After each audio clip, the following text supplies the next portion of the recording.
তো ফাইনালি দেখে নাও কি হতে চলেছিল আর কি হয়ে গেল। মিক্স রাইস করা হচ্ছে এখানে আজকে রাতে। হ্যাঁ, আজকে রাতে ডিনার। এটা হচ্ছে ছেলেদের জন্য। আমার ছোটো ছেলে বলছে রাইস খাবে। আমি বলছি যে কাশ্মীরের বাইরে কিনে আনি, কিন্তু তুমি বলে না, ছেলের শরীরটা এমনি ভালো না, ওই জন্য বাড়ি খাবারই বেস্ট। তো চলো আমি সব তৈরি করে সব কিনে কেটে নিয়ে চলে এসেছি।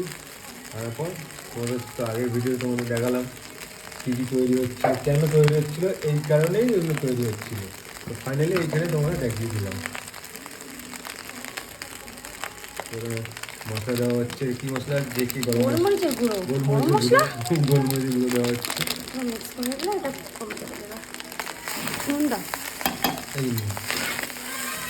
এই খাওয়ার সময় আসছি, খাওয়ার সময় তোমাদের সাথে শেয়ার করে খাবো। আমরা শেয়ার করে খাবো, তোমার দেখি আমরা খাবো। ওরা কি করে খাবো? আমার বাড়িতে আসতে হবে